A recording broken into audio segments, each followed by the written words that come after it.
Should we do another episode? Like not this one, like next two Yeah, I weeks, just mean like 2 weeks then.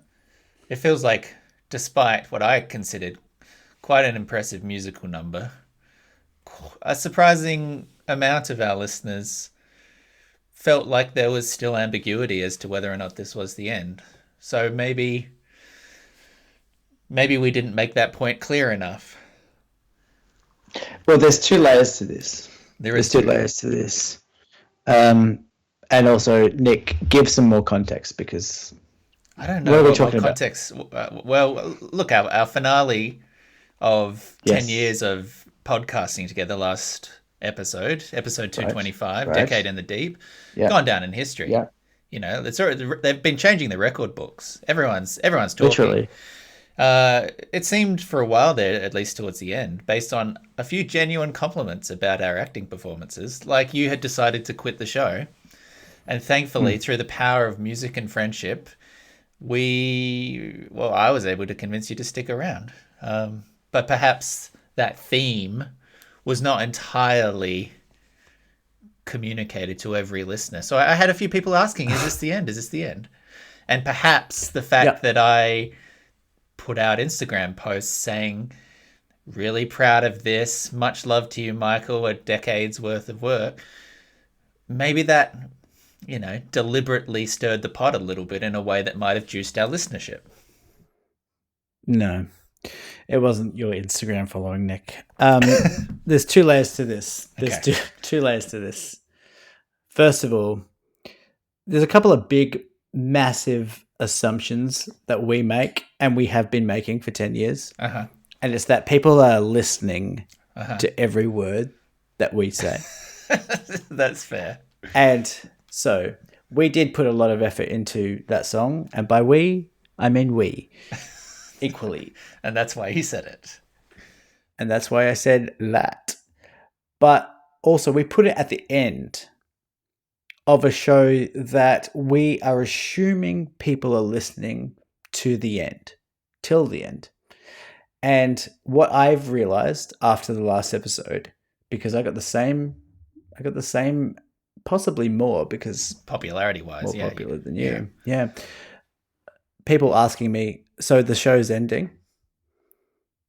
And I'm like, well, you didn't listen to the end, but my fatal flaw, our fatal flaw was that we assume that people are really paying attention. They're not paying attention.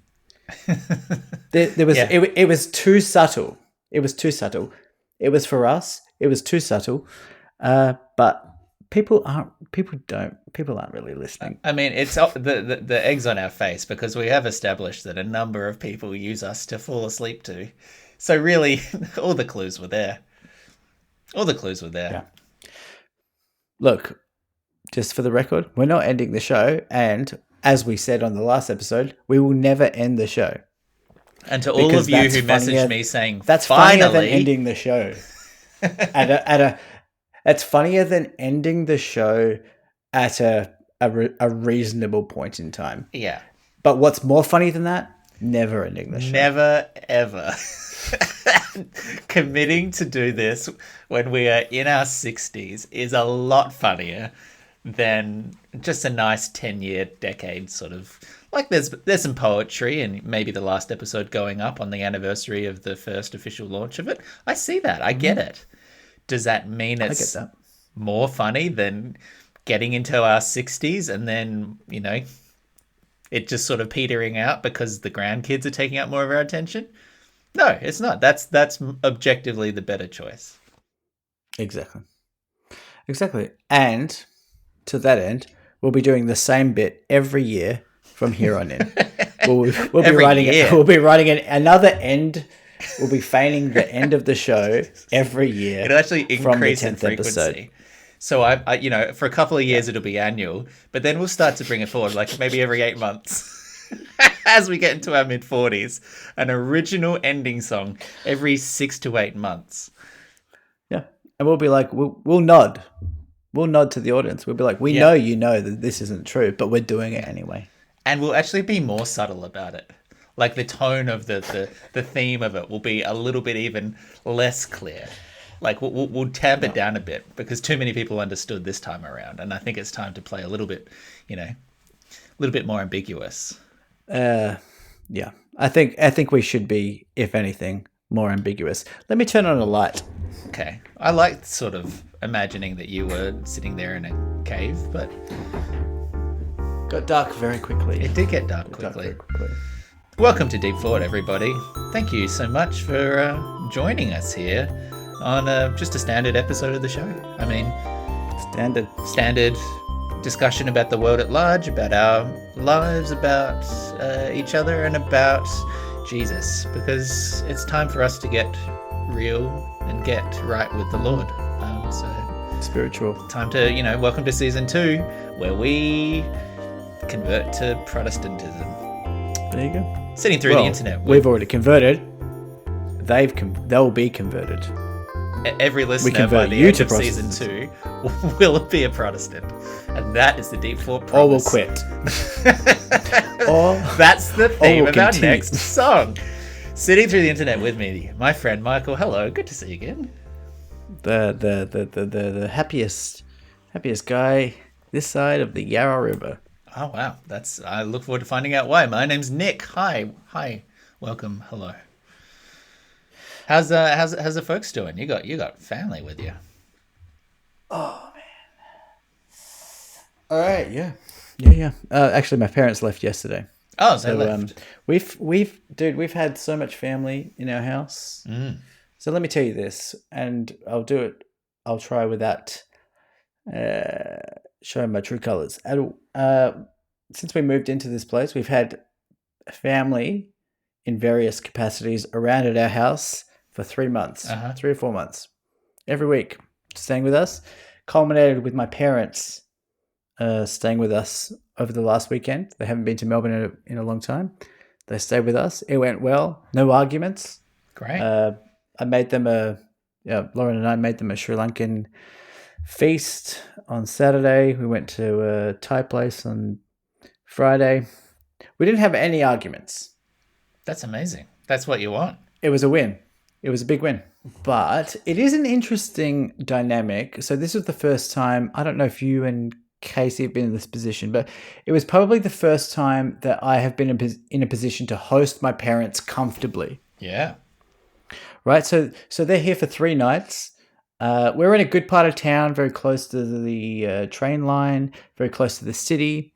But it was the first time I've only ever been in Melbourne with housemates / small apartments with partners. So it was the first time that I was able to have them in my house and know that they would be comfortable enough. Yeah. So that was an interesting thing. And, when I go back to Adelaide for Christmas every year or even more than that, there's all these little things that, I don't know, it was a weird mental shift that I had to make, that I wanted to host them really well. I wanted them to have fresh towels, every day. I wanted them to, whenever we go down to Adelaide for Christmas, my dad will call me up a few times before we're there, and he'll say, "What do you like? What drinks do you like? What food do you like? I'm going to stock up the whole." Exactly. Yeah. So I was trying to do that with them, and they just wouldn't let me do it. Oh, like, what do you like? I got there in the end. Like I made some choices. Yeah. To try and accommodate them, but it's a weird thing where it was like, I think this kind of thing makes you feel like a grown up. I think it was the first time I was like, I can host you. You'll feel comfortable. We have actually a really nice house here. I want to provide for you. Yeah. And I want a little bit of that dynamic swing to happen. You know what I mean? Yeah. It's interesting. You ever felt this? Well, I haven't been in a situation where my parents have stayed with us. I don't think there's actually a way that they would ever choose that. If you they are very, which is weird because they're actually staying with me next week. But that's okay. That really shakes up just my for 2 entire nights. self-image. Just for 2 nights. Yeah, but you do fresh towels every day, which is crazy to be fresh honest. Towels. And you kiss them in bed at night and, pull up the Yeah. covers up to their neck and then leave a little mint there that they roll Yeah, on. I'm like Singapore Airlines. Yeah, a little eye mask, a foot rub. Prayer. Yeah. They don't do that anymore, don't they? They probably don't do that anymore. The my parents are so independent that even if we were in a house which had a guest room and a lovely queen bed or something like that they could comfortably be in, they wouldn't do it. They just wouldn't. Yeah. They wouldn't do it. Also because they prefer to sleep in separate beds anyway, because dad snores like a motherfucker and goes to bed about 4 hours later than mum does. So if they were offered one bed, they'd be like, Yeah. No, I haven't had that. But at the same time, I have sort of been able to play host, but less concretely, or less like accommodation wise, because every time they come to New Zealand, I'll take them around in the car and we'll go out to dinner and I'll like book activities or things that we can do and that kind of thing. And so in that respect, So that's ideal. when they're like That's coming ideal. There's to a bit visit, of distance. They're going home to their own place, but they you're, go there. you're still like the chief. You're the alpha for a couple of days. Which is what I'm looking for. Yeah. Oh, let me show you this place. They know me here. It's beautiful. Yeah. Marcelo, good to see you. 2 drinks for my parents here. Yeah, these young ones. Yeah. That's my that's my alpha attitude.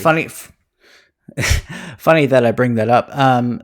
Because there's this Thai place, incredible. There's this Thai cafe / restaurant that is 10 seconds from our house, 2 doors down. And we've been going there. We've had a few friends over the last few weekends, and we take them to this place. And it is literally like I just came back from Thailand a few months ago. It is better food than Thailand, and by that I mean for white people. Sure, it's great. It's great Thai food for white people. Yeah, and I have booked this place 3 weekends in a row because we've had friends coming over, and then parents coming over. Yeah. And now at this point, I'm feeling very, very pally with the guy, with the owner, But then I really talked this up. To my folks. This guy, he knows me. I went. We had to change the booking. We had to modify the booking late afternoon, the day of the booking with my folks on the Friday, and I just went in rather than call. Yeah. And as soon as I walked in, he said, "Michael, how you going?" He called me by my name, and I was like, "Man, this is exactly what I want. This is gold." You've done it, man. You've become an adult. I know. Well, this is what I want. I'll actually get to this later. But anyway, I'm telling my dad this, but I'm also playing it up, because my dad's a bit of a schmoozer. He's an ex-salesman. What he's instilled in me is to be like to be a bit of a charmer, bit of a schmoozer. Yeah. So I'm playing this up to my dad, and I'm like, I'm telling the story that, I went in to modify the bookings. Michael, how you going, mate? Yeah, blah, blah, blah. And then, so we leave to go to this restaurant on Friday, and my dad walks into this restaurant, and I was a little trepidation because I had to lock the house, but then my dad just walked ahead. It was so close that he was in. Yeah. He was in, and I was saying to Laura on the way in, I was like, I hope he doesn't say anything about what I said, because I knew he would. And as I walk into this restaurant, what I hear is, "Hey mate, we got a booking for Michael. You know him, right?" He said that, and to the owner's credit, he said, really tried to think of what his name was and then could not produce it. Well, this is the thing. I didn't know his name. Yeah. I didn't know his name, but this is where my dad is good. Yeah. Because my dad said this. He said, "Yeah, you know Michael, right?" Because I talked it up, but probably talked it up too much. And he was like, "Yeah, right behind you, right?" And I was. So I'm acting like I'm this guy's best friend, and this guy's acting like he's my best friend, and I could tell that he's like playing it up for me. Uh-huh. He knows it's my parents. He's giving me like the ego boost that I'm desiring. Uh-huh. Right? Uh-huh. Great salesman. So Dad goes, what's his name? He's whispering to me, what's his name? And I said, I don't know. And so my dad at one point, when the guy comes back out with the food, he says, he does the thing. He goes, mate, sorry, what's your name again?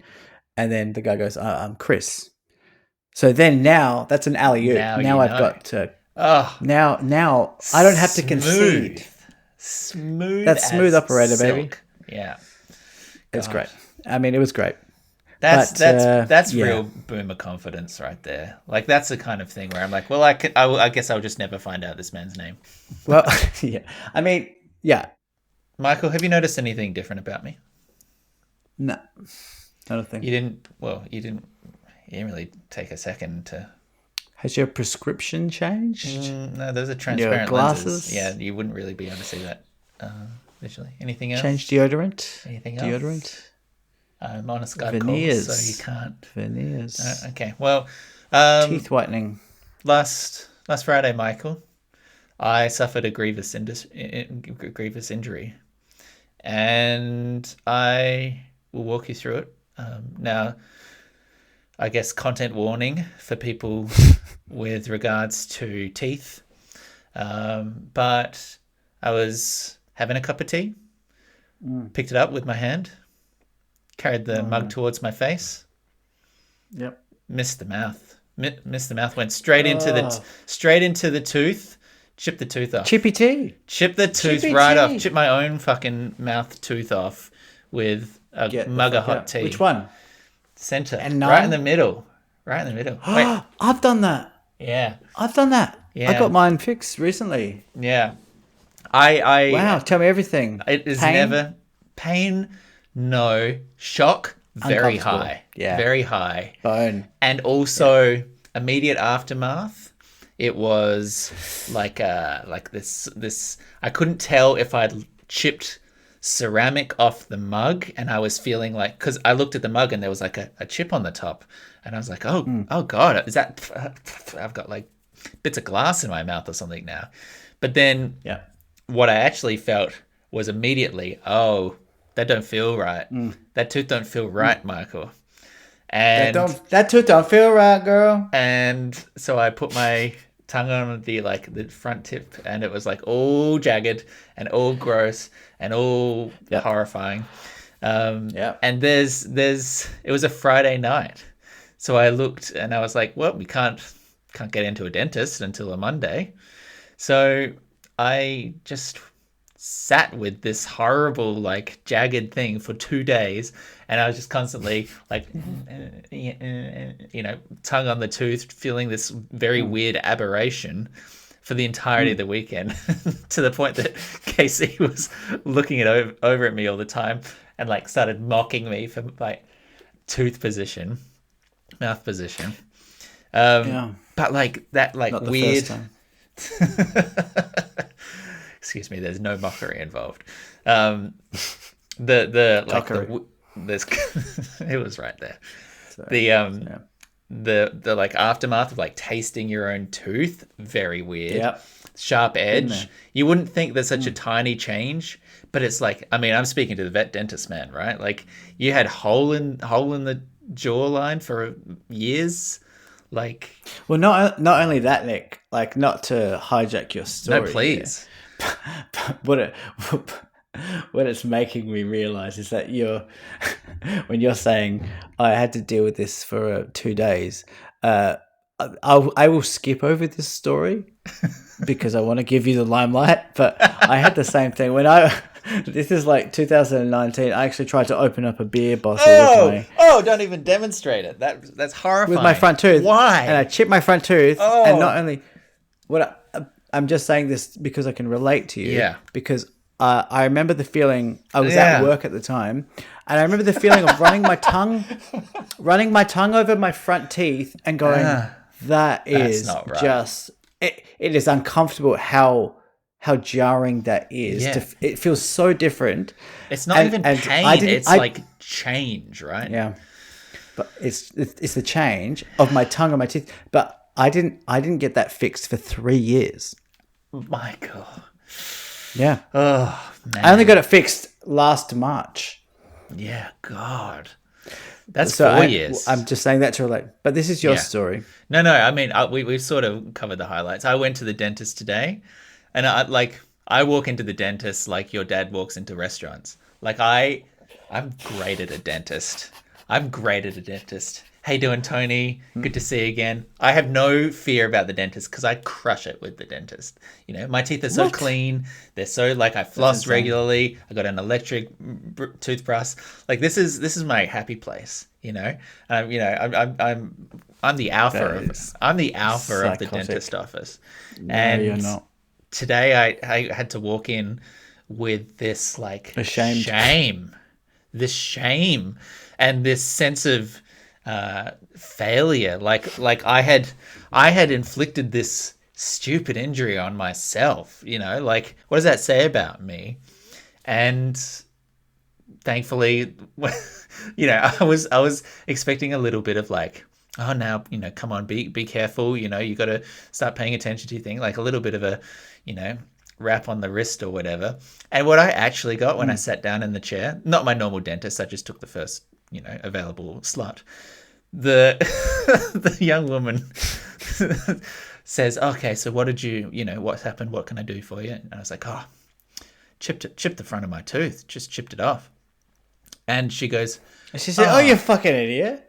no, no, it was worse." This is what she said. I smiled, I demonstrated. I was like, here we go.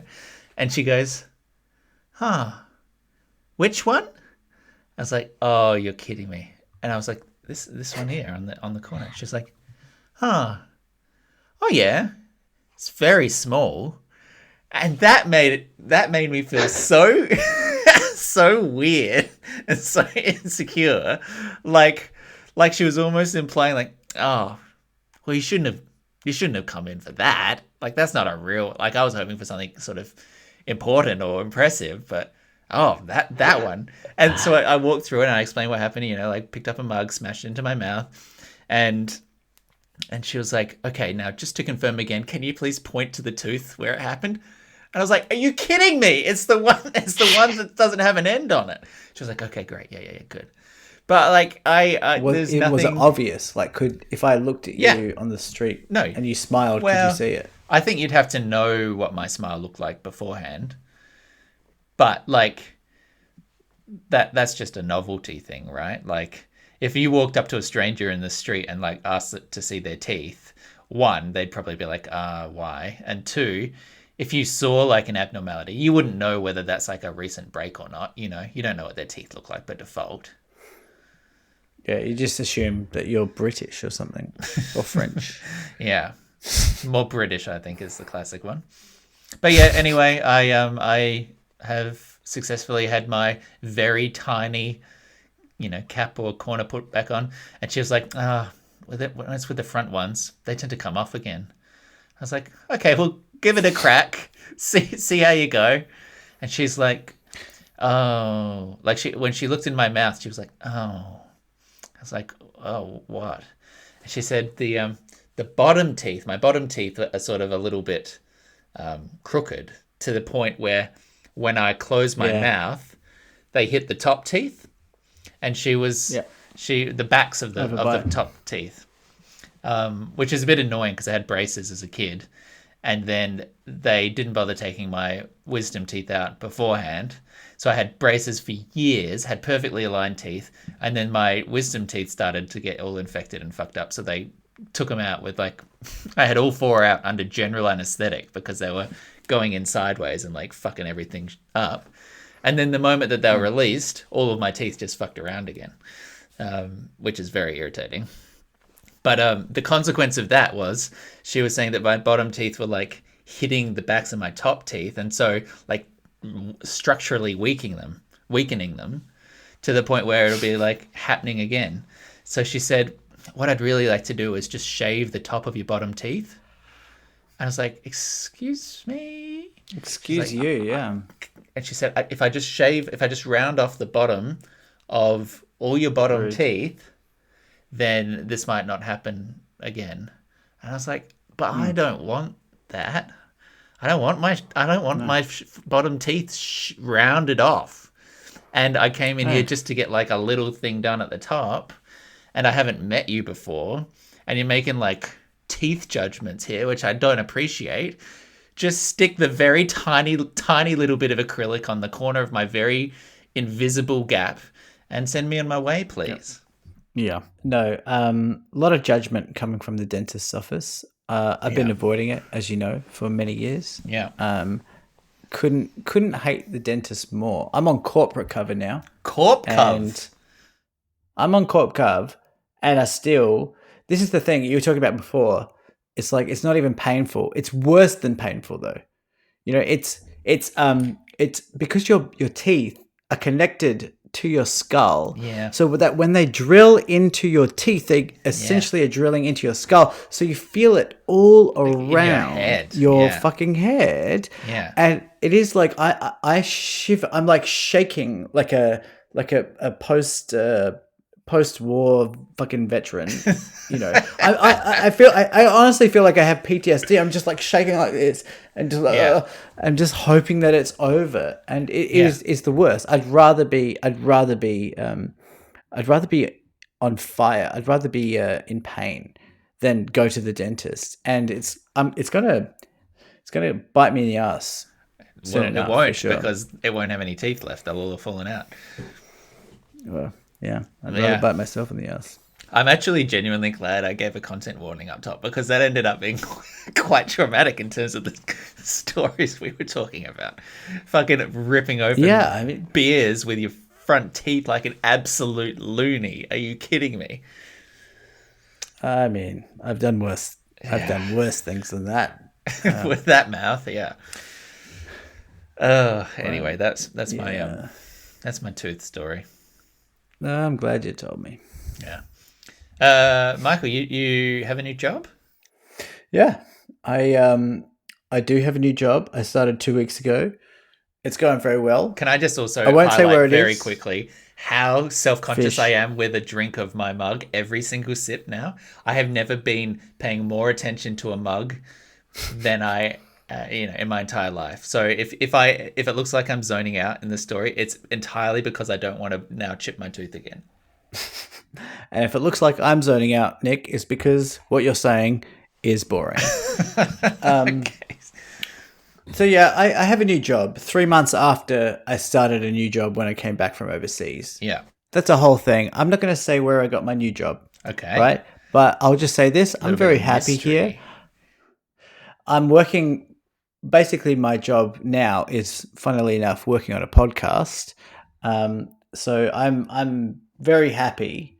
But it is weird that, when Lauren and I came back from overseas, we came back very abruptly, and found ourselves very quickly in need of finding jobs that would pay relative to the cost of living in the country that we were in all of Yeah. a sudden. Yeah.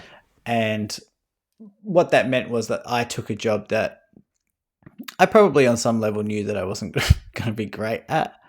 And that turned out to be very true. And I really hated that job, but now I'm in a job that, so I was in this job for that last job for 3 months, Yeah.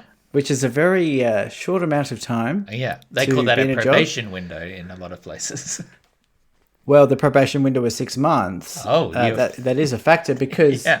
because that meant I only had to give 1 week's notice. Oh. But I hadn't really been in that position before where I suspect that you hadn't either.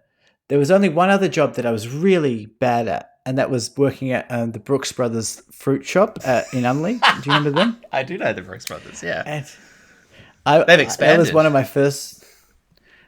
Did they? Yeah, they've expanded. Yeah, they're next door. Anyway. Well, probably because I left. But that was.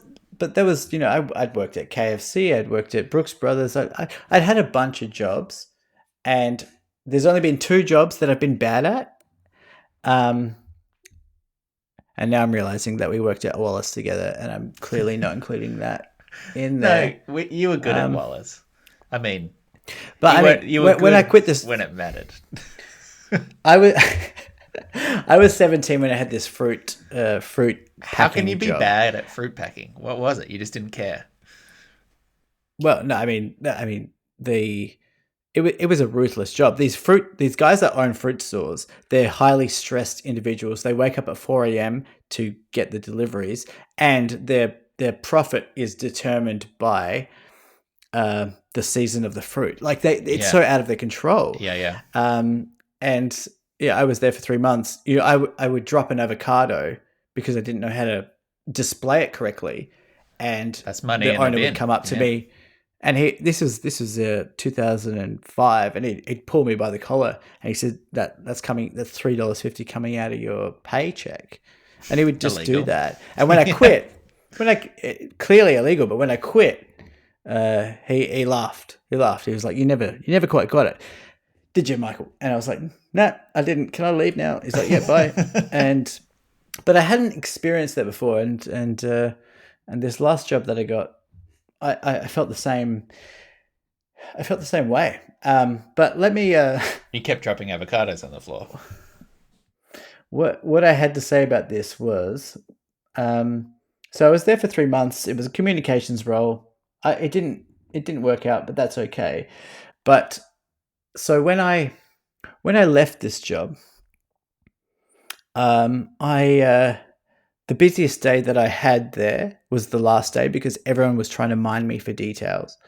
And at 4 p.m. on the Friday of my last day, I decided enough is enough. Like I'm working too hard for like my last day, so I'm gonna go have a few beers, and then I'm gonna send them a goodbye message. But this is to a team that I didn't really know that well, and I'm pretty sure didn't like me that well. And Nick, Uh-huh. I've got that. I screenshotted that Oh message, no. and This is I'm going to read it this to is you. this is rousing my anxiety. This is everything that Let I've me read it to okay. you. Yeah. It's rousing my anxiety because it's one of those messages that I remembered that I sent, and wish I didn't. Oh, God. But so so this is my goodbye message to the team that I had been a part of for 3 3 months and months. didn't fit in with and They didn't didn't have really it. know They you. didn't. They didn't like me. I didn't like them. But then like I said, I wasn't drunk, but I'd had 2 beers and I was feeling a little bit like loosey goosey, as I sometimes do. Oh no. And let me read you. Let me read you that Content warning. message. Content warning. Anyone who feels anxiety about social situations. Let me read you that message. All right, and by the way, this is Cringe the City. Hello, team. In brackets. Took me 5 minutes to land on that. Much like my tenure, I'll keep this brief. Nothing. I just Sorry, want to was say that? thanks. Were you taking a pause? There was a laugh break there, just in case I responded. Do you know what? I genuinely considered doing this whole message like in brackets, but then my real thoughts, and then saying something like "hold for applause." Oh no! I know. I'm so glad I At didn't do that. at least, yeah. I just want to say thanks for having me these last few months. You're very nice people, and I appreciate your support and most importantly, your patience. You're an incredibly talented incredibly talented team, and the blah blah blah is lucky to have you. I hope this year is kind and fun and interesting, and I hope that you all get a raise, a big one, which I know means a lot coming from the guy who bailed after 3 months and left you with all his work. But the least I can do now is put out some good vibes. Anyway, I should shut the fuck up. Sincerely, goodbye. Oh, Michael! Now, Michael! this is the worst part, Nick. This is the worst part. Yeah. So I said this is in my immediate team. I've got 9 people in my team. Oh, yeah. Oh, I please sent don't that tell at me 4 all p.m. users. Everyone read that message, and you know what the response was? 2 people just gave it a thumbs up. No one said anything, and I kept my workplace app online until 10 p.m. Yeah. Yeah. There you go, baby. That's how you exit. Is it? Is that how you It is exit? not. It's No, it how isn't. someone exited, but I don't know that It's it's how I like a. exit. It's how I Jesus exit. Christ. I Well, did not exit. I'm glad that you already had another job lined up. Oh boy. I thought at the time I was like, this is fun. Yeah, I mean, about 60% of the way through, I was like, you know what? This is all right. This is, a little bit There's cheeky, a little bit something. silly, but it might as well. And then it did take a They're not a turn. cheeky crew. It did take a Yeah. turn. Yeah. Well, I hope that your new job, that kind of message would go down a little bit better. My sort of first question is, I guess, do you think you'll be held back by never having produced a podcast? The thing is, like, I'm, I haven't. Well, actually, I'm not going to say any of that. But let's. I'll just tell you that part of the reason why I got this job is because I have podcasting experience, but it's not necessarily because they know about deep thought. Okay. Yeah. Well, you got to fake it till you make it. And I saw a photo of your podcast studio. It looks amazing. Like, how fancy, how cool. Oh yeah, yeah. It's good. Anyway, life is good. Yeah. I was disgusting when I left the last one. It doesn't matter. Oh well. You know what? It doesn't matter. I mean, 3 months. Nick, we've got way more important things to talk about, and we're at 45 minutes. Well, we'll cut that down to 20. You fucking won't. All that gold, good baby. stuff.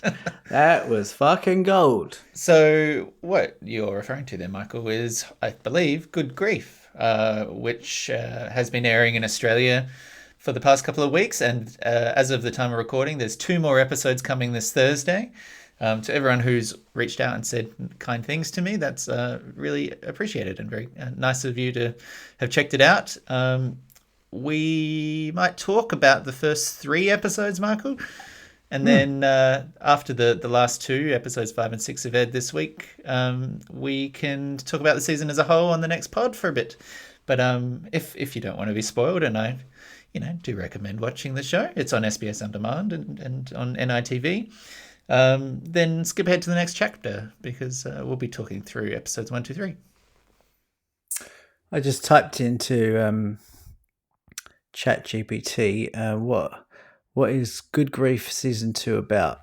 Okay, please tell Do me. you want to know about this? Yeah, I'd love to. You're not going to like it. Well, we'll see what happens. It says Good Grief is a podcast that explores different aspects of grief and loss. Fuck off. Yep, accurate. You know what? There's been a bit of a spate of this recently. Dan Levy comes out with a movie for Netflix called Good Grief. I didn't say anything. I was a bigger man, Then fucking, what's his face? Stand-up comic comes out with a special. Damon Wayans. Eddie Murphy. Yeah. Eddie Murphy is dead. Eddie Murphy is not alive. Damon Wayans has got a stand-up special called Good Grief.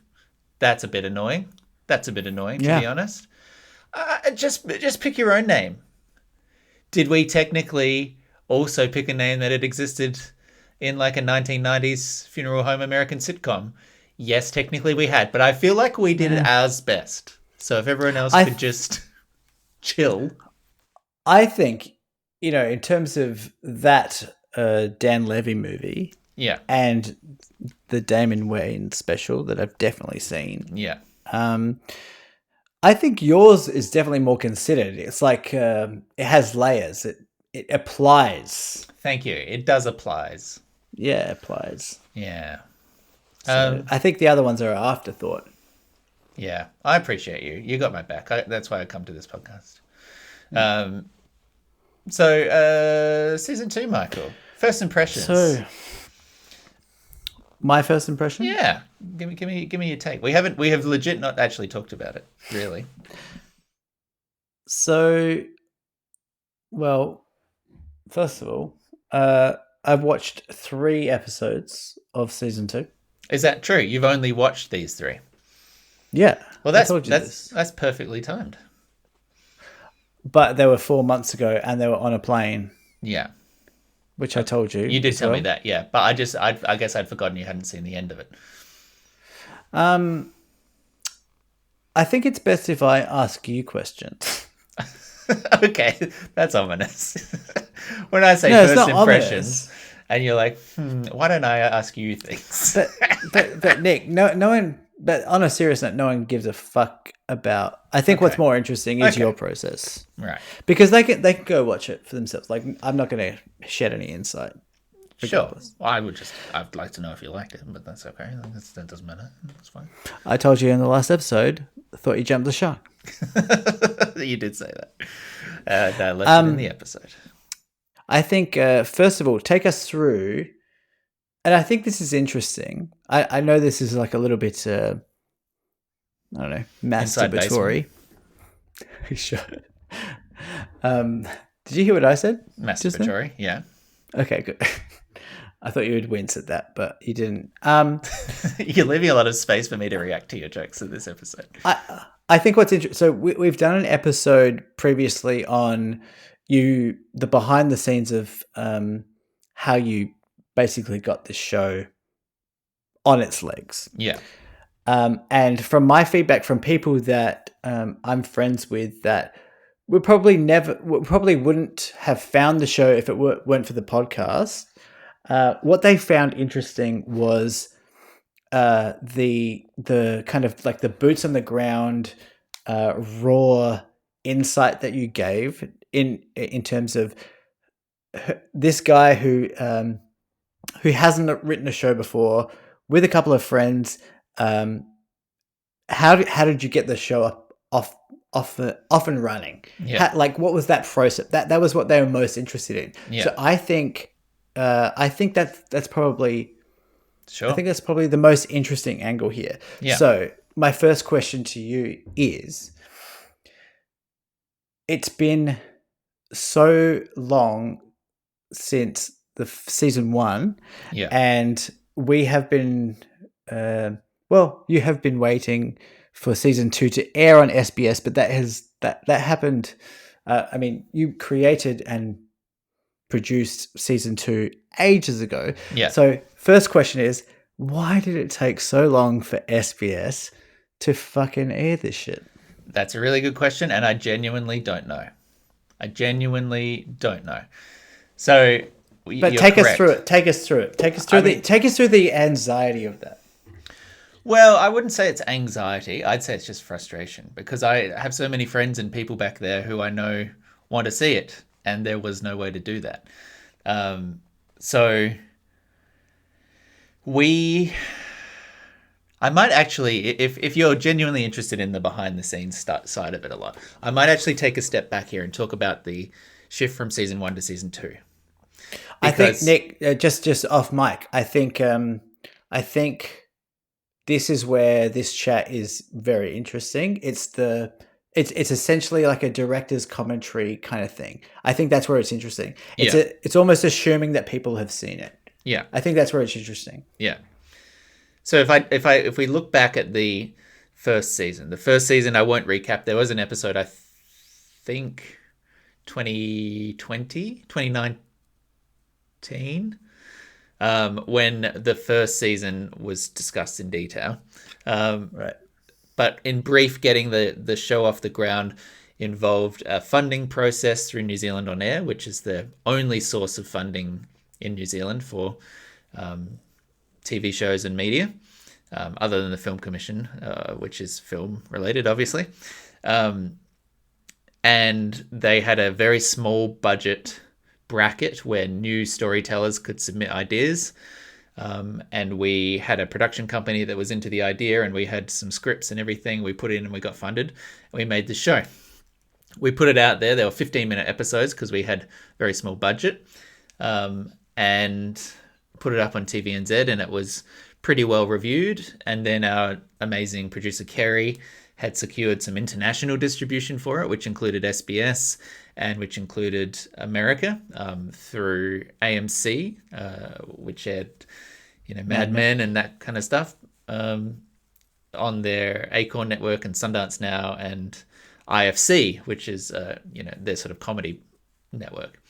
Proper network. proper proper network for the US. proper It's not an actual, afterthought network. like, yeah, it was airing on IFC, like, which is where Portlandia airs, and Brockmire and a bunch of those kind of comedies that you'd know. But the after the first season, we were told that TVNZ was not interested in doing more. And off the back of that news, which was surprising, well, not necessarily surprising, disappointing.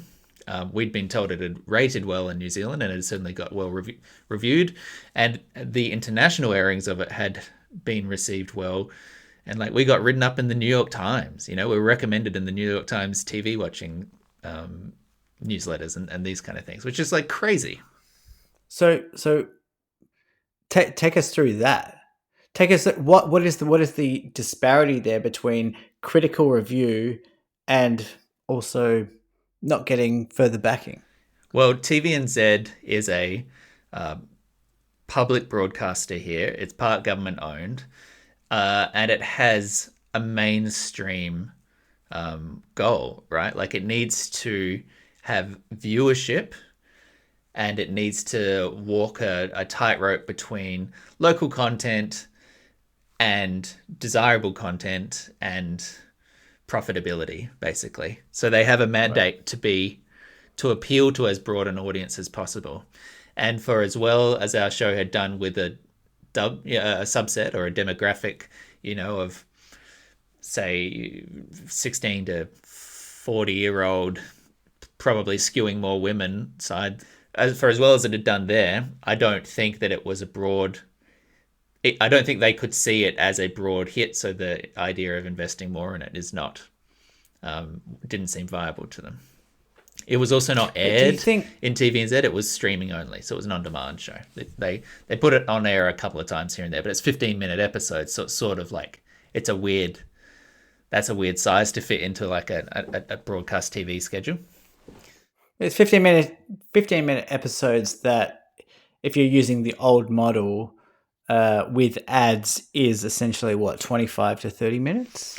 Well, an American half-hour comedy is 22 minutes, 21 minutes, 30, 22 and a half minutes. Depends what network you're on, but pretty short. And then they put in 7 minutes of ads and you get a half-hour block. So we were lower than that, but there is an argument to be made. You could stick two next to each other and get close to a half hour. Like if they really wanted to, they could have, but yeah, it just wasn't there. It wasn't made for broadcast TV. It was a streaming sort of show. Right. So off the back of that, our incredible producer, Kerry, who'd already secured distribution of the first season, turned around to the US and said to AMC, hey, do you want to pay for a second season of this show? And they said yes. So our second season was entirely funded, predominantly funded by the American network AMC, which, still a very small amount of money for them because, US dollar to New Zealand dollar is probably, 2 to 1 basically. And we weren't asking for huge amounts of money. And then there was some, TVNZ then licensed season 2 from AMC to play it here in New Zealand. But we didn't get funded from New Zealand On Air, which is the government funding body. So America stepped in to buy this New Zealand show a second season, effectively. So what we're watching now is I'm just going to interject here again, Nick. Sorry, I know there's a lag. But from their perspective, are they buying it? Well, they're buying it because the quality that you did in the quality of the show in season 1 is proven. You can do it on a budget, and because it's on a budget, it's kind of a safe bet, so it's lower risk. Yeah, it's all of those things, and they liked the show. They liked the show because they picked up the distribution rights in the first case. Then when the choice came to making more of it, and you got to remember this is like 2021,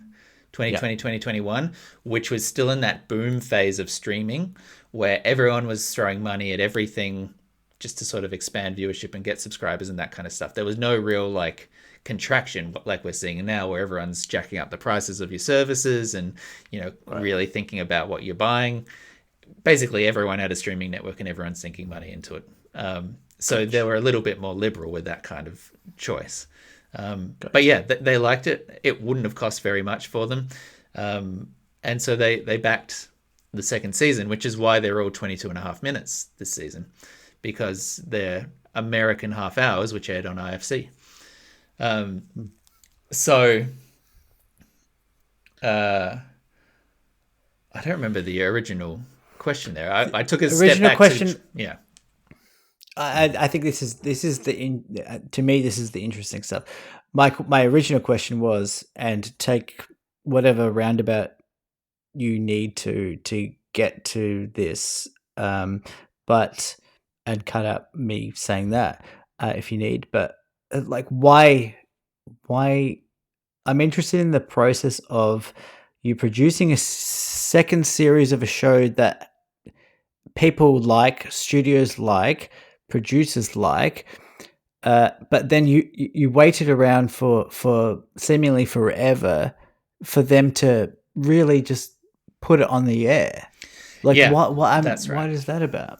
So yeah, the answer to that is I don't know.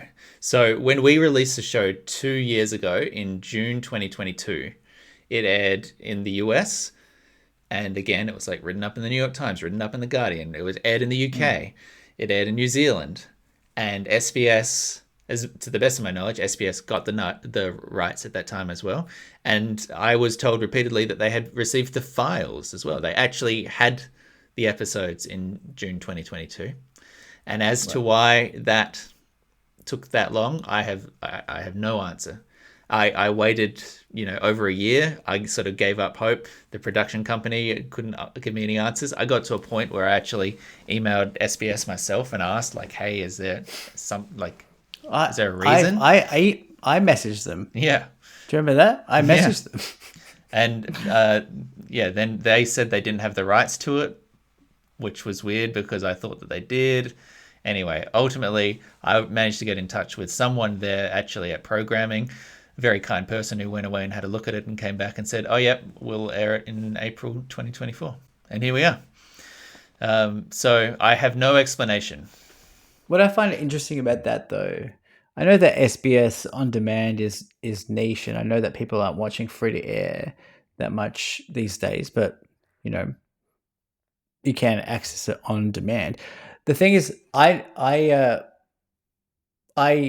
came into contact with people that I wasn't particularly uh, conversational with, but then would it would come up that I know the guy that wrote Good Grief, you know, and Co-wrote, yeah. people would say, "Oh my god, I watched that show." So it wasn't like a niche show that was underground. It was like a show that people that actually watched the show. Yeah. Like that's the thing. Like this demo, like us, our age, 16 to 30s, kind of this era, this age of people watched it. But I Did think it?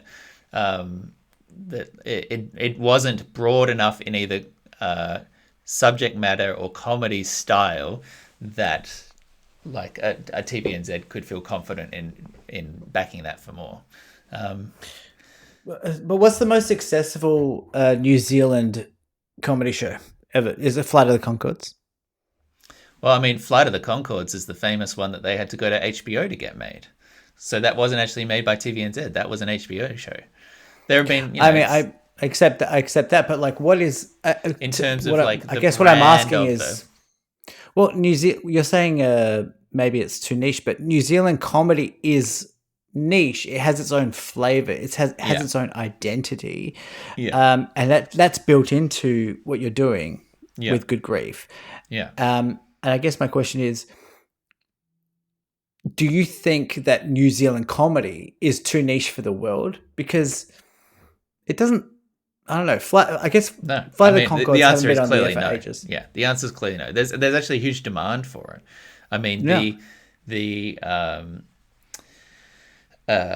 success of Flight of the Concords, the success of Taika Waititi going on to do a What couple of to do Thors, with the Jojo Rabbit, shadows? What We Do in the Shadows, all this kind of Yeah. international success. He's doing a Star Wars now, all this Mm. like crazy thing. That's an appetite for the specific Kiwi perspective, the specific Kiwi voice.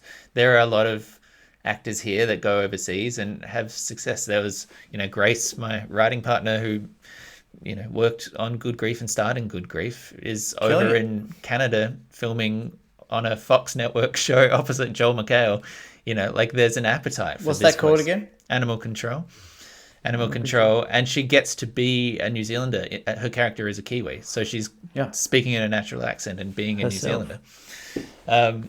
So there is an appetite for it, and there is a flavor of the month, and we sold our show to America. Like it doesn't, as far as we know, there's never been another time where a New Zealand-based show was then picked up by an American network for a second Mm. season. I don't think it's ever happened. But yeah, I think it is that voice that is appealing. It's not that there's not. I mean, I'm sure there's some people that don't find it funny, of course, but for a certain audience, there's a lot of affection for it, for sure. I think it's object. Yeah, I'm just gonna blow smoke a little bit. I think it's an objectively funny show. It's very you. I know you. It's very weird watching a thing that's produced by a person that you know so well, but then trying to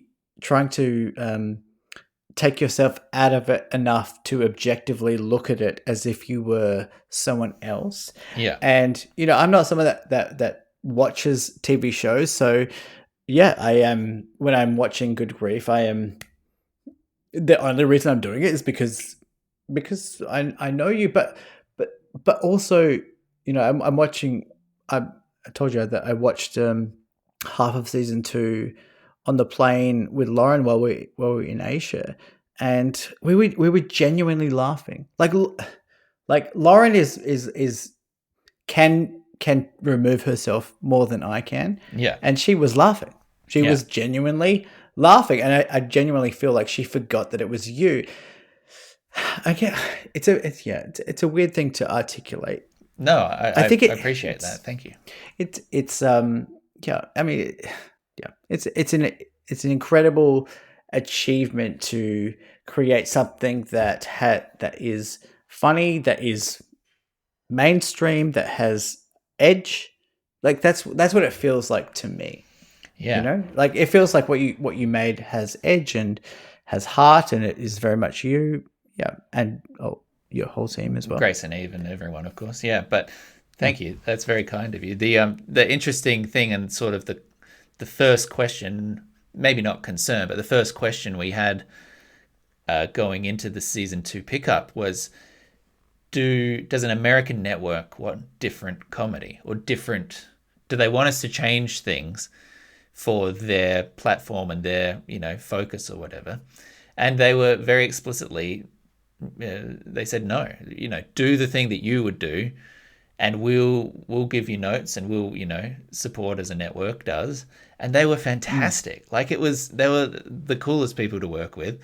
But they really sincerely were invested in it. They liked the show. They read the scripts and they'd come back with these notes and feedback and questions and things like, can we do something to improve this arc here so that by the time that this happens in season 6, you feel a little bit more invested in that. And like, it was like sincerely, you listen to a lot of stand-up comics and, podcasts and things. And I'm sure you've heard the way that network notes are talked about, right? Is this thing where like idiots come in and say shit that completely, just completely ruin. Suits who are just trying to make suits are just trying to say something in a meeting or something. Yeah, because their job is to be there, and so they say a thing, but they don't care about the show. They don't get the show or whatever, and that was just absolutely and that was just absolutely not the case for us. We were dealing with really smart, really invested, really clever people who had great ideas and supported us in making the show we wanted to make and made it better. And like, what a dream! It's weird now because I'm so far removed from it, 3 years ago. But like, I worked on a show for AMC. That's crazy. How do you? You said that it's likely that season 3 is a no go. Yeah. I'm sure you probably had ideas about where it could go, but how do you frame the what you just said in that you had a show that was aired and received well. How do you frame that in the context of your life? Are you yeah It's I mean there's a few different avenues there. In terms of the future of the show, as I alluded to earlier, that the industry network sort of situation has changed in the past 4 years. So there was this big expansion of streamers and everyone trying to get a foot in the door, and everyone wants their stuff to be, everyone wants a subscriber to join. So spend money, spend money, spend money. And now the chickens have come home to roost, and everyone is contracting and making sure, like, oh shit, we should try and be profitable at some point. So with that, and with the end of season 2, which did well and got well reviewed, AMC basically just had a corporate reorg, and 20 shows that were had existed or were theoretically ongoing didn't come back. So a whole bunch of people at the company left, and the shows that were in progress did not get picked up again. So in some respects, it sort of feels like it was not personal, if you know what I mean. Like if it was just us that didn't get picked up and everyone else had more seasons, you'd be like, okay, so that feels a bit more like we failed. But the entire like corporate reorg and industry collapse, that makes it feel a little bit like, oh, it wasn't us, it was just sort of the time. So AMC declined for it to back for a third season. And then we're at a position where it's like, well, TVNZ had already said no to us the first time for another season. And then they were open, to their absolute credit, they were open to hearing what we would want to do for a third season. And we have a pitch, we know what it would be. I won't speak to specifics because the finale does some things, and I'm looking forward to hearing what people think this week. But we definitely had a plan, and the question then... And you presented them that plan? Yeah. For season 3? Yeah. The question then actually comes down to the New Zealand industry and the creative industry, and the fact that there's only one funder. Because so in the time since Good Grief season 2, Grace and I have been developing a new show, and we had got a little bit of startup money to write a couple of scripts and develop that show. This was 2 years ago, so we've been working on a thing for 2 years. And the avenue for production in New Zealand goes through the funding body New Zealand On Air. And we had submitted for funding to try and get this new show off the ground, and were unsuccessful. And as a result, that show is probably not going to go ahead. We'll do our best, but it's unlikely. But the consequence of that 2 years of work and development and everything is no show, and also no payment. So there is no money really for development of a new idea in New Zealand. And so when it came to Good Grief season 3, the question that we were then faced with was, we have a very well reviewed, moderately successful comedy show that hits with a particular demographic. But in order to get a third season, we need to do several months worth of unpaid work to put together a couple of new scripts, to develop season outlines, to submit it for funding, and to just wait and see if that gets greenlit. And there's every chance that it might not go. So you can do this work again, and there's, even though we've had 2 successful seasons, in the sense of we produced a show, there's absolutely no guarantee that just because you get one season that you'll get another one, which runs contrary to the model of something like America, where there's such a Herculean process to get a show onto the air. But when it's on the air, the goal is to then never have it come off the air if it's still got people watching it. And if people are watching it, then you keep it going because there is momentum there and theoretically financial benefit to having 5 seasons of a show that you can then put on a DVD and sell to people or distribute around the world as a package or whatever. In New Zealand, every single season of TV is treated effectively like a miniseries. And so we finish a 6-episode season 2, and you have to go back and say, we'd like to do a season 3. And they say, well, tell us about it, you know? And you have to do all this unpaid work, and you have to hope that they then like the idea and that you get the green light. And effectively, because America had declined and because TVNZ was definitely interested, but the amount of work that we'd have to do for a third season is months of unpaid labor, effectively, to then potentially still not get funded. We're just sort of in a place where it's kind of difficult to justify. When if you're going to put all that effort in, you might as well do a new thing and see if you can get something that hits a bit bigger or that's, you know, going to appeal to a broader audience. So you say broader audience. I don't know. Like to me, Good Grief is it's. I can see it as a show that appeals to a mainstream audience, but to me, it also feels very much that like it has an edge to it that let's say How I Met Your Mother doesn't have. Sure. You know, How I Met Your Mother is to me the broadest of the. It's just like basic. It's just basic shit. Yeah. Right. Good Grief to me has jokes in it that doesn't.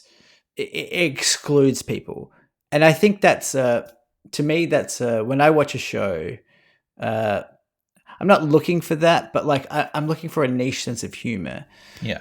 So I find it interesting that you're saying that you're trying to. It's not necessarily that I want to be mainstream in terms of changing the comedy. It's just that I guess my point is that with everything requiring so much time and investment, it's hard to justify putting that in again if it feels like it's such an uphill battle for a third season where it still might not go. So if you're going to do it, do something and try a new idea that maybe catches an eye and doesn't feel like you're trying to push it uphill. So that was going to be my other question. So you guys, the three of you, have put in a lot of effort to make a show. I mean, yeah.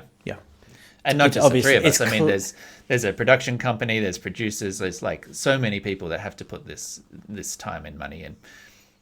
Yeah, acknowledging that, but the three of you have written it and then also pitched it, and you're basically trying to get to, you know, the baby horse on its legs and walking on its own.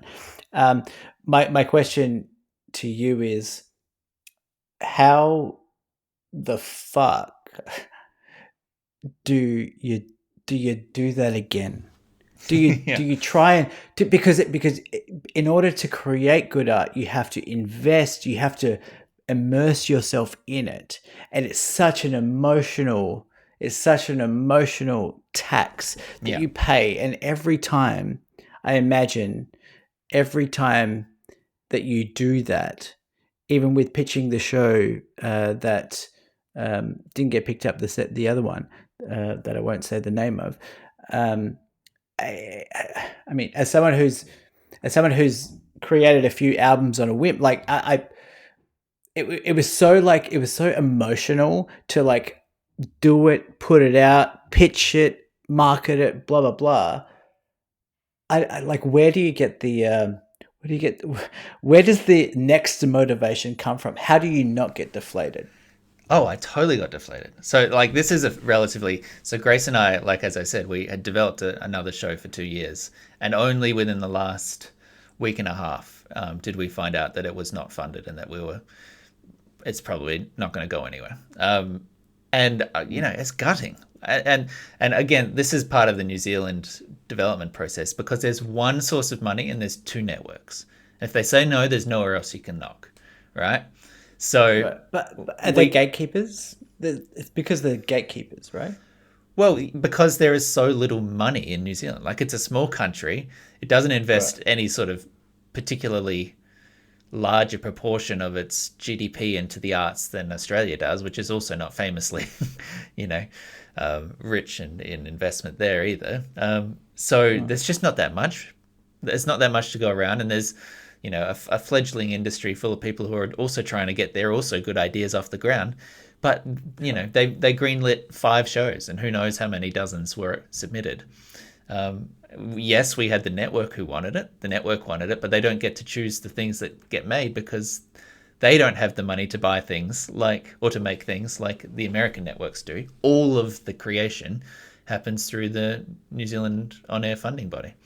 So the next step for us is probably going to be looking to places overseas for the next show idea, because it's grueling. And when we found out last week that it wasn't going to go ahead, as you say, you get invested in, like, I've been living with these 5 new characters in my mind and this setting and these, like, we wrote 3 full half-hour scripts, like, with actual jokes and stories and plots and season arcs, and we made a mood reel. That and we blows my mind. That blows my mind. Like, I'll send you the scripts and you can read, 2 episodes of this new show that will never be. But that's the thing. Like, in order to even write the script, you have to get into the mind of the character. You have to invest so much without any sort of guarantee. Yeah, guarantee. I'll speak very frankly here. So I did 2 years worth of on and off development of this new show that we're working on, and I made $10,000 from that. That was the amount of development funding that I had for 2 years worth of work, $10,000. And I mean, months and months, like hours and hours and hours of writing and developing and working in emails and going through the process. And you get 10 grand to sort of see that through. And then you get to 2 years down the end of the road and it doesn't happen. And like, we knew that at the start, like, that there's no guarantees. There's, you keep hoping that it keeps moving in the right direction because the network backs it and the network wants it, and you do this work and you cross your fingers, but 2 years and that's how it can end. So you can only do it if you have some form of safety net, either from savings or family support or a partner who's working in a white collar office job, or a real genuine passion for the work, because otherwise like, you don't make money. Like, I'm not rich from having made these TV shows, I'll tell you that much. And frankly, if I don't get the Luckily, next show going, you have the podcast to bring in thousands of dollars per month. Yeah, exactly. And thank you to all of our sponsors this week. John West Tuna. There's a throwback for you. There you go. Thank you, John. But yeah, I call him John. I call John West John. Just Johnny, yeah. But yeah, you just have to do it for the love of the game. Otherwise, like, it's so. I mean, I could talk about this for hours, but like, ultimately, the frustrating thing about it is that the industry is in a slow death spiral, because if you don't support up and coming artists, then they cannot continue to do the art. And then at a certain point in the future, there will be no artists left. So I don't see an outcome which is good. Well, this is going to be my next question. And this might be a bit pie in the sky, but if that's the way it's going, and even with Spotify, with musicians not getting paid, and people pay $14 a month, and they get the every entirety of the history of music. Yeah, I mean, it's an insane model. Yeah. Where does that land in 20 years? Where artists are not incentivized financially, and they're just doing it like you're doing, I mean, just for the love of the game, like that cannot survive. That model cannot survive. Yeah, I So mean the streaming model. Yeah, are we left in 30, 40 years with no good art apart from AI art? I mean, I feel like I hope there'll actually be a reckoning, and I feel like that There has to be. the current established musicians, the current established filmmakers, and that kind of thing, they're all aware of this. And I think that there will be some pressure on these tech companies that effectively have come in and disrupted these industries Yeah. that will ultimately result in better payments for these things because it just isn't. I don't know how you can succeed. Yeah. The other thing, I guess, is if you're talking about at an individual user sort of or consumer level, like for an artist I love, I still buy their albums. Like I'll buy not a CD, but I'll buy the Bandcamp thing for your $14 or whatever it is. I buy a lot of records. I don't even have a record player, Yeah. but like spending $80 on an artist's special edition thing, sincerely Merch, will yeah. actually give them money versus like a Spotify play.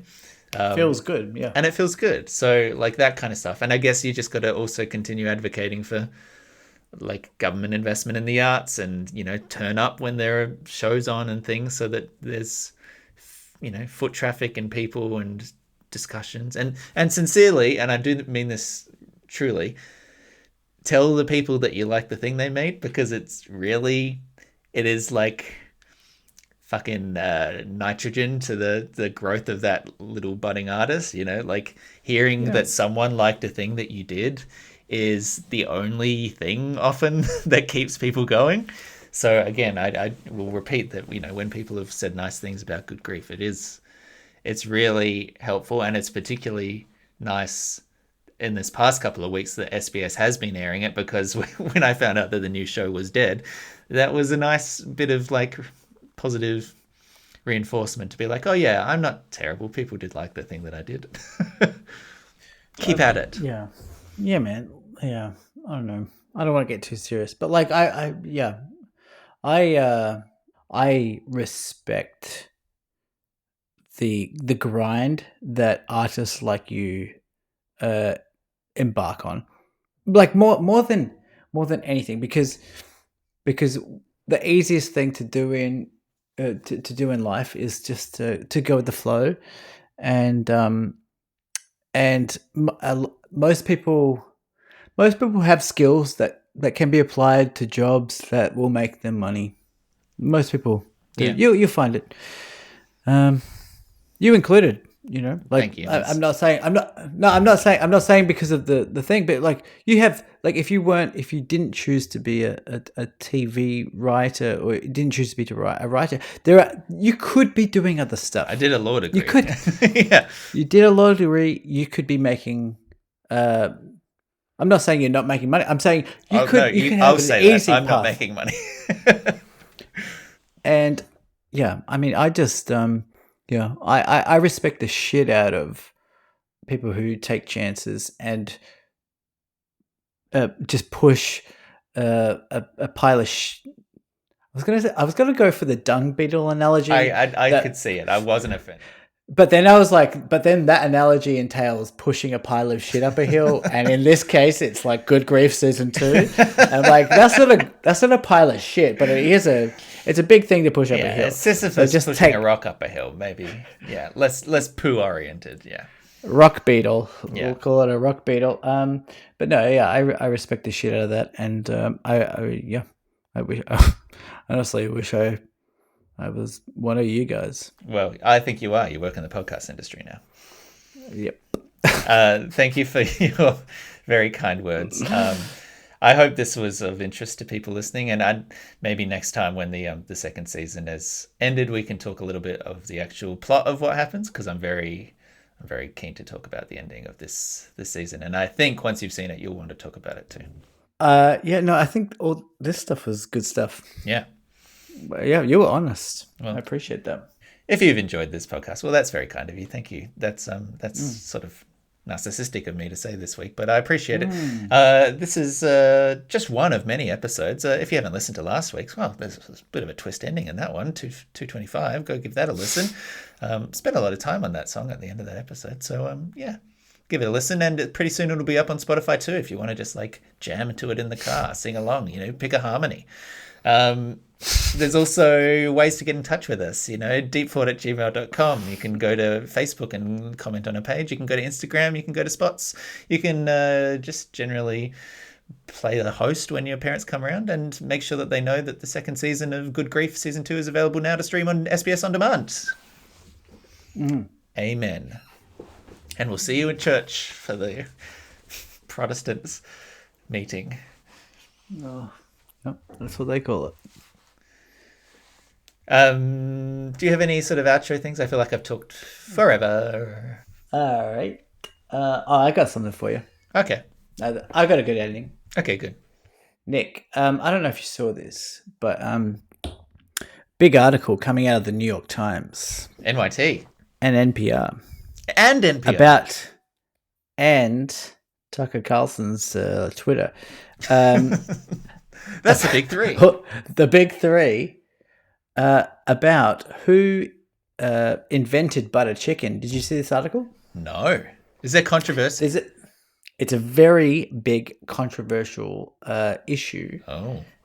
Coming out of India, and I'll just walk you through this article because we're both Indian curry lovers. Yeah. But butter chicken to me, it's kind of a white person's dish, Yeah. But I think of myself as better than a butter chicken, if I'm completely honest. I think I'm above it. I also think I'm above it, but can I say, just between you and me, one of my favorite Indian dishes. It's lovely. It's really a great nice. dish. It's really good. So can I tell you? Can I have a sidebar just briefly? Absolutely not. My partner is Taiwanese, and So I have a stronger... I thought it was just Asian. Oh, okay. I'm going to cut that bit out because that's really offensive. I thought that was really funny. I thought it was Asian. Okay, I can see it in that way. Oh God, boy. Should we just end it here? End it. So I have a bigger spice tolerance than him and a more adventurous meal approach. So whenever we order, More to prove. Yeah. well, but I just like it, right? And whenever we order Indian, I'll order, like something a little bit, higher up the list. Give me a jalfrezi, give me your chef special. Let's put some heat in it. Let's go for something. And without fail, he will have like a butter chicken or butter prawn or something like that. Same thing when we order like a Thai food or something like that. And when we go and pick it up or when we're eating at a restaurant, without fail, they assume that he is the one that's eating the more advanced, more spicy kind of thing. Yep. And they assume that because I'm white, I ordered the butter chicken. And sorry, but that's racism. That's racism, dude. And we are taking a stance on racism. And that's why I've now decided that racism is bad. I agree, Nick. Do I even bother? I don't know. Do you care?